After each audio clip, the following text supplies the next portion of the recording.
Viewer, please like and subscribe me, and we send the amazing and wonderful African stories. Thanks. Amaka, please come home now. Mama Sandra's voice echoed through the phone, laced with panic. Something is wrong with Adana. She won't wake up. Amaka froze. Her fingers trembled as her phone slipped from her grip, crashing to the marble floor. The sound felt distant, almost surreal. Her heart pounded. Everything else, her meeting, the work files, the assistant waiting by her office door, faded into silence. Only one thought echoed in her head. Adana. She didn't even wait to explain. She grabbed her bag, burst out of the office like a madwoman, and dialed her husband on the way out. "Jonathan, it's Adana. She's not responding. Something is wrong." By the time they both arrived at the house, the nanny, Mama Sandra, was pacing the living room, tears flowing down her cheeks. "I fed her as usual. She just slept off, but I can't wake her," she wailed, wringing her hands. Amaka didn't speak. Her eyes locked on the tiny, lifeless form on the baby cot. Her baby. Her miracle. The child she had named after the mother she lost in pain. The name that was meant to live on. Adana. Amaka scooped the child into her arms, tears rushing down her cheeks.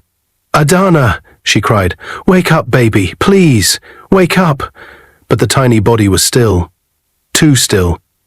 Jonathan took control. "We need to get to the hospital. Now." They raced against time. But time had already made its decision.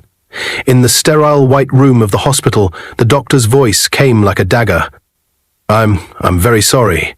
There's nothing we could do. She was gone before you arrived." Amaka's wail echoed so loud that nurses outside the emergency ward turned away. The pain tore through her chest like an explosion. Her knees buckled beneath her as she screamed into the air. No, no, God, not again. The loss of her son, Billionaire, had nearly killed her. But Adana, this one was different. This baby was her second chance at healing, her fresh start. And now, gone. The doctor hesitated before delivering the final blow. "There's something else. We found poison in her bloodstream." Everything in the room stopped. Jonathan's eyes narrowed. "Poison?" The doctor nodded grimly. "Yes, something was administered. We'll need to report this." Amaka turned to Mama Sandra, whose face was wet with tears. "You fed her last. What happened?" "I swear I didn't do anything," she sobbed. "I just gave her the food, like I always do. I didn't know." But Jonathan wasn't a man to take chances. He had installed a discreet CCTV camera in the house months ago, especially after Adana was born. It wasn't distrust, it was protection. As arrangements for Adana's burial began, Jonathan locked himself in his home office. He pored over the footage. Hours went by. Then he found it. The date, the hour, the moment. It showed Mama Sandra in the kitchen, preparing Adana's food. Moments later, the front door creaked open. A woman entered, her head wrapped in a scarf, oversized glasses on her face. She handed Mama Sandra a small container, whispering.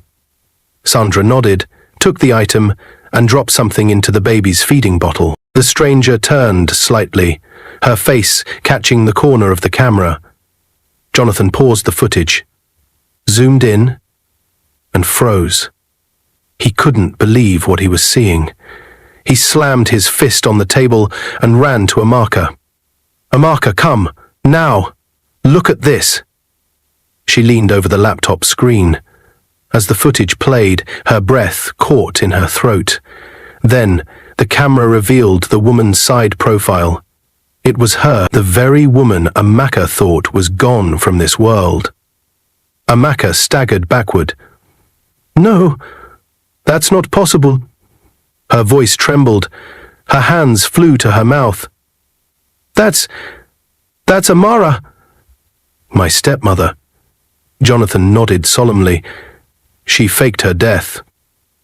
Amaka collapsed into the sofa.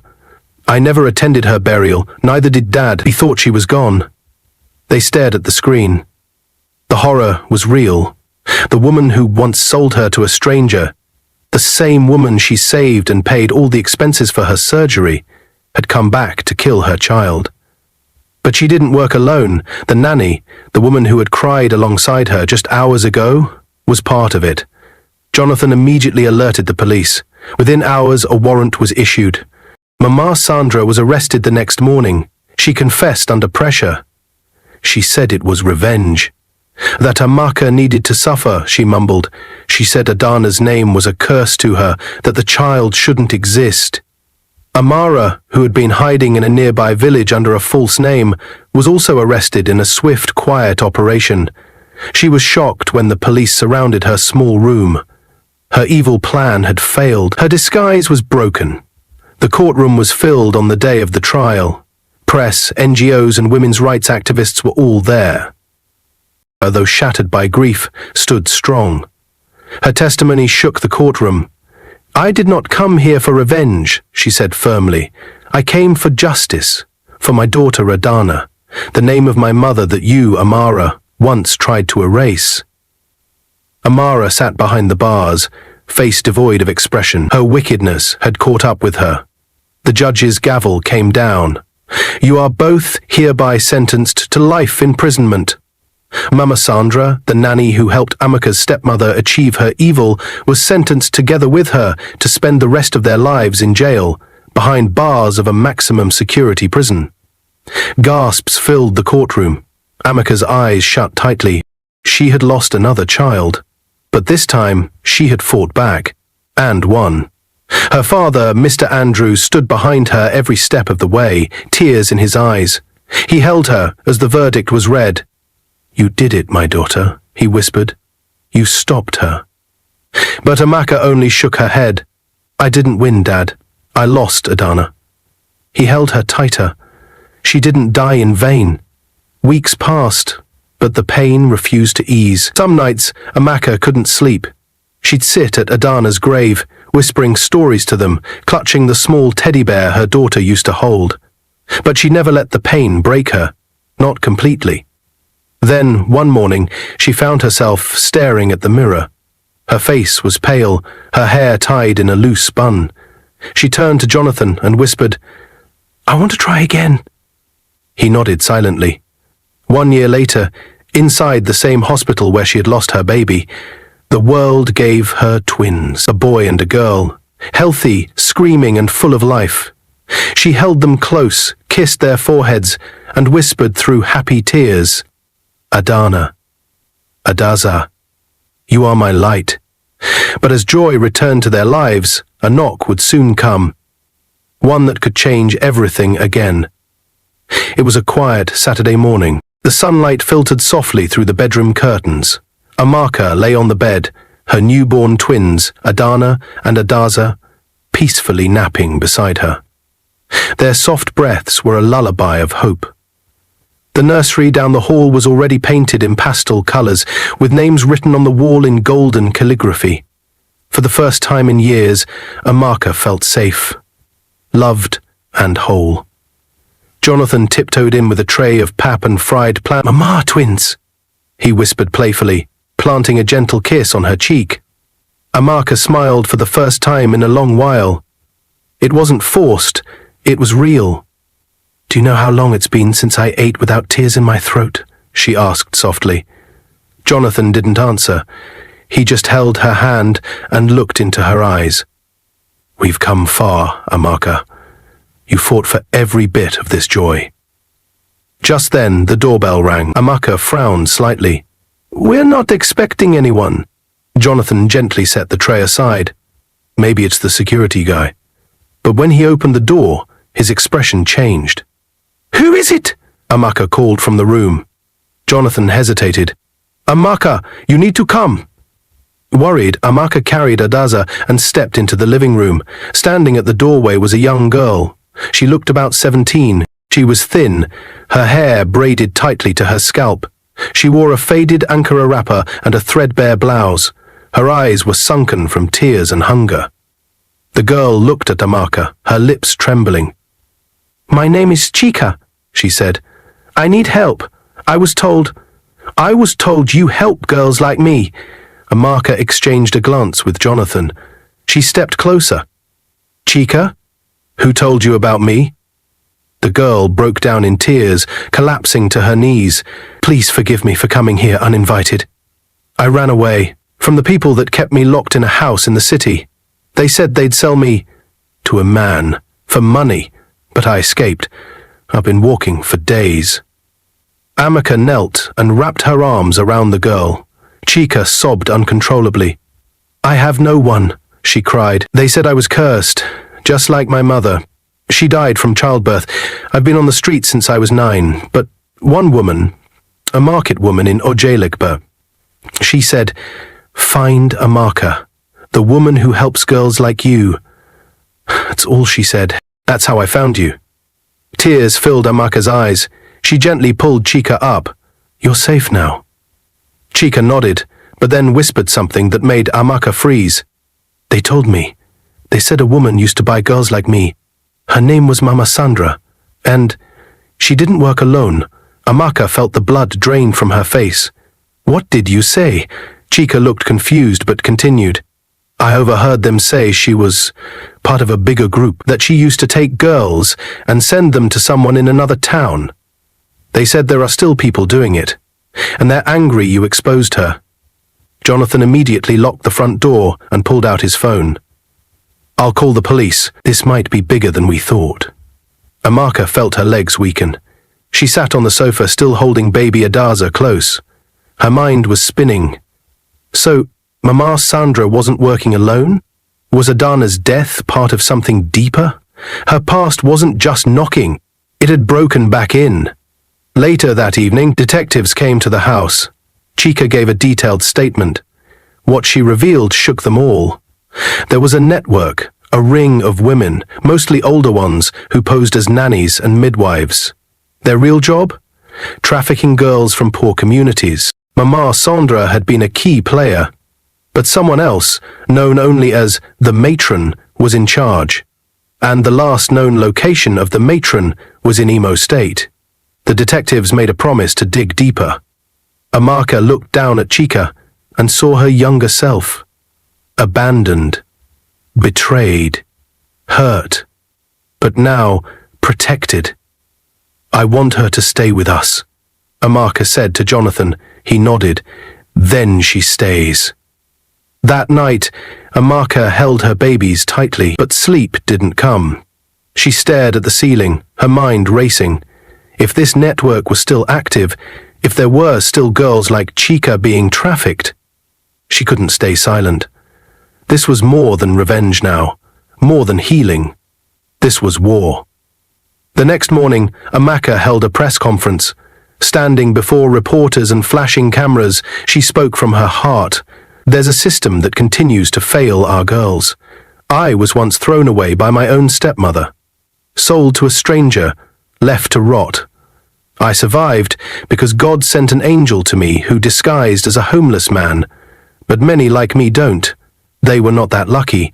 This must end. She announced the launch of a new arm of her foundation, the Adana Rescue Initiative, dedicated to rescuing girls trapped in domestic slavery, fake nanny rings, and child trafficking networks across the country. The crowd applauded, but behind the noise, Amaka saw something else. A man in the crowd, middle-aged, dressed in a clean agbada. He wasn't clapping, he was staring straight at her, unmoving and smiling. And when the crowd began to disperse, he vanished. Jonathan noticed too. Did you see him? Amaka nodded. Yes, and I don't think that was a journalist. She had stared into the eyes of many enemies, but this one was different. Something about that man's stare sent chills down her spine. As the week went on, Amaka began receiving threats. First, an anonymous letter slipped under the gate. You should have stayed quiet. You were warned. Then, a car followed Jonathan home from work, only to disappear when security tried to approach. One night, they woke up to the smell of burning. Someone had tried to set fire to the front gate. The message was clear. They were being watched. But Amaka wasn't a scared girl anymore. She called an emergency meeting with her foundation's legal and security teams. They hired top private security for protection, tapped into federal law enforcement, and Amaka gave one final order. We expose everything. We take this all the way to the top. She knew the danger, but she also knew that this was what she was born to do. From a child once thrown away like trash, to a mother who lost her child to poison, to the voice of hundreds of voiceless girls across the country. This wasn't just Amaka's fight anymore, this was Nigeria's reckoning, and as she stared into the mirror that night, wearing a t-shirt with her mother's name across the front, Adana, she whispered to herself, "If I die fighting this, so be it, but they will remember me." Suddenly, her phone buzzed, an unknown number. She hesitated, then answered. A deep, cold voice spoke. "You want to save these girls. You should start by saving yourself." The line went dead. Amaka dropped the phone. Jonathan rushed in. "What happened?" She looked at him, her face pale. "They know where I am." Amaka didn't sleep that night. She sat on the edge of the bed, staring at the phone in her hand. "You should start by saving yourself." The words echoed over and over again. Jonathan paced the room, concern etched deep into his face. "We need to get you out of the city for a while, just until the investigation team finishes." "No," Amaka interrupted firmly, her voice surprisingly steady. "If I leave now, I'll be running. That's what they want." Jonathan knelt in front of her, placing his hands gently on hers. "But we have twins now. We have Chika.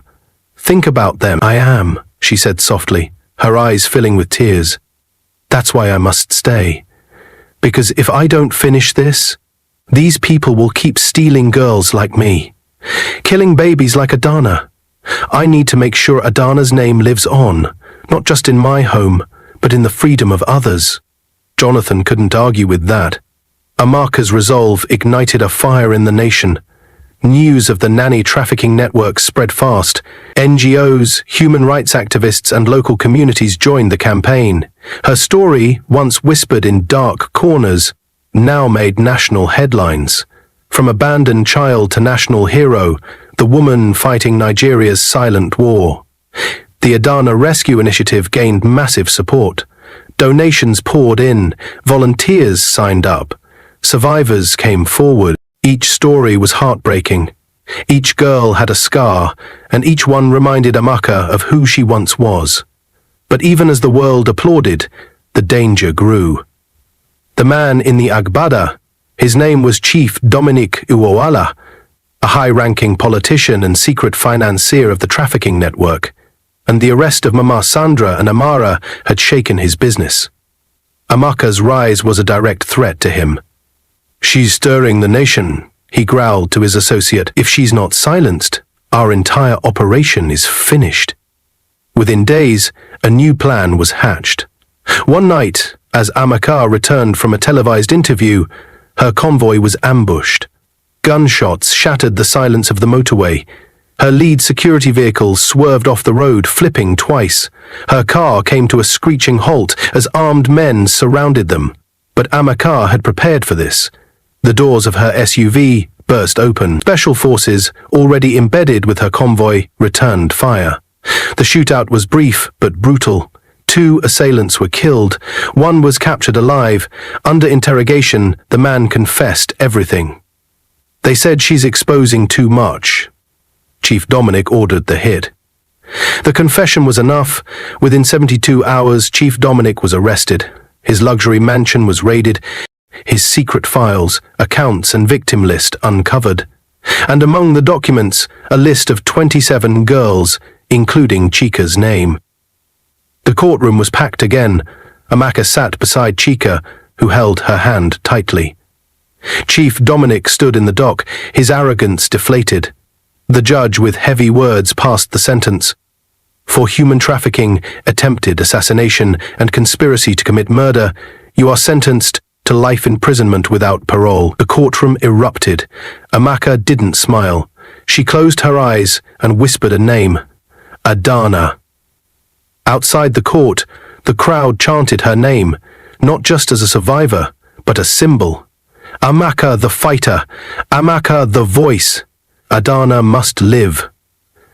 Months later, the Adana Rescue Initiative opened its first shelter in eastern Nigeria, on the same land where Amaka's stepmother once banished her. It was named Adana Haven. The building was painted in vibrant colors with a plaque that read, "For every girl who was told she was worthless, you matter, you belong, your story is not over." Amaka stood at the front with Jonathan, their twins by her side, and Chika behind her, now strong, smiling, and enrolled in school. Mr. Andrew, her father, stood beside her, overcome with emotion. "You've done more than just survive," he said, wiping tears.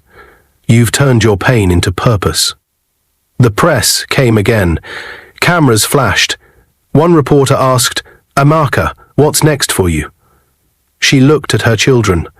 "My job is just beginning. Adana's name must not die, and not even the devil himself can bury it."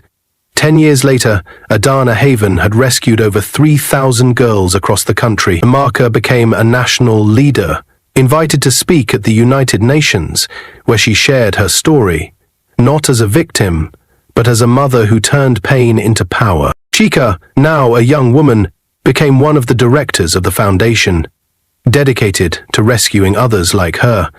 And the twins, Adana and Adaza, they grew up with their mother's spirit. In a viral video on her 10th birthday, young Adana stood in front of a camera and boldly said, "I was named after a woman who died for love, but my mother lived so that others like me don't have to suffer. My name is Adana, and I'm not going anywhere." I would like to read your view about this story. Where are you watching from? If you enjoy this story, comment, share, and subscribe to our channel for more interesting stories.